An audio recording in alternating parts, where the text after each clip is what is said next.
Hello friend, নমস্কার। আবার একটা ছোট্ট মিনি ব্লগে তোমাদের সকলকে অনেক অনেক ওয়েলকাম। তো এটা ছিল সেই দিন যেদিন আমাদের ছোট্ট কিট্টু সোনার অন্নপ্রাশন। তো আমরা সবাই বাড়িতে একদম হলুদ শাড়ি পরে রেডি হয়ে গেছিলাম, আর এখানে চলছিল বাজনা বরণ। তো বাজনা বরণ করে তারপরে আমরা সবাই মিলে চলে গিয়েছিলাম নদীর ঘাটে। আর প্রচণ্ড রোদ, প্রচণ্ড গরম, কিন্তু জল তো ভরতেই হবে, যেহেতু অন্নপ্রাশন বলে কথা। সেটা তো রোদ দেখলে তো আর হবে না। তো যাই হোক, এখানে নদীটা অনেকটা কাছেই। তো সেখানে আমরা সবাই মিলে চলে গেছি। আর এই দেখো, আমরা সবাই সেই নাচানাচি। তো সবাই আমরা হলুদ শাড়ি পরেছি, বাড়ির সবাই।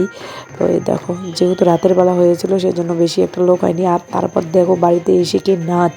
আর ওটা ছিল আমার ননদের বড়, যা নাচে দারুণ। তো তোমরা ভিডিওটা দেখতে থাকো।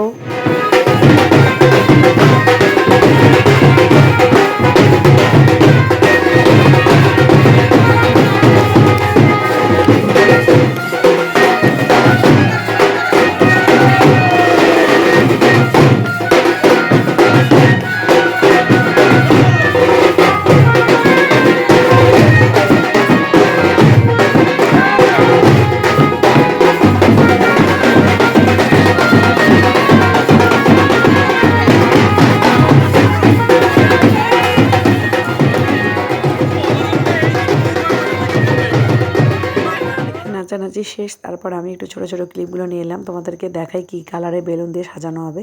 এই দেখো, তো যে আর কি সাজাবে সে চলে এসেছে, ডেকোরেশনের লোকগুলো।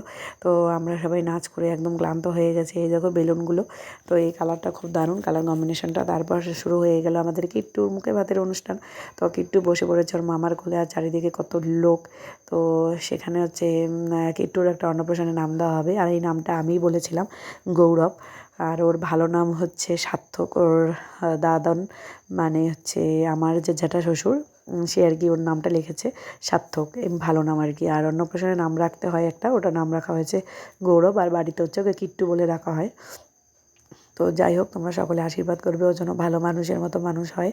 তো এই দেখো, একটুকু কান্না করেনি। প্রথমের দিকটাতে ভালোই ছিল, আর প্রচণ্ড গরম ছিল না, কিন্তু বাচ্চাটা সত্যিই অনেকটা সহ্য করেছে। এই দেখো, মানে প্রথমে ভালোই ছিল, তারপরে ভাত মুখে দেওয়ার সময় একটু কান্না করেছিল। একটু তো কান্না করতেই হবে, না কান্না করলে তো হবে না। আর এটা হচ্ছে ওর মামা।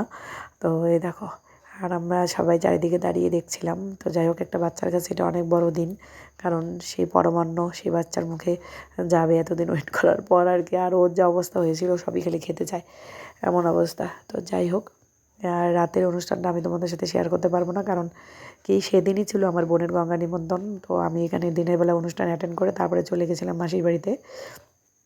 তো এই দেখো, এখানে ফটোশ্যুট হচ্ছিলো, আমরা বাড়ির লোকরা সবাই দাঁড়িয়েছিলাম। ওই দেখো, অনেক লোক, অনেক আত্মীয় স্বজনে ভরপুর বাড়ি, আমাদের এমনিতেই বড় বাড়ি, তারপর আবার আত্মীয় স্বজনেই দেখো। তারপর সেই শুভক্ষণ চলে এলো, যেখানে আর কি বাচ্চা যে কোনো একটা কিছু ধরে। আর আমাদের সার্থক সবার প্রথমে পেনটা তুলেছিল। তো যাই হোক, পড়াশোনায় খুব ভালো হবে। আর যাই হোক, ওর পাপাও অনেক ভালো স্টুডেন্ট ছিল। আর তারপর দেখো, ওর দিদা দাদু ওরা হচ্ছে গিফট এনেছিলো, সেই গিফটটা তুলে দিচ্ছে। তো কেমন লাগলো, এটা ছিল বাইরের দিকটা। অবশ্যই জানাবে, কমেন্ট করবে। টাটা।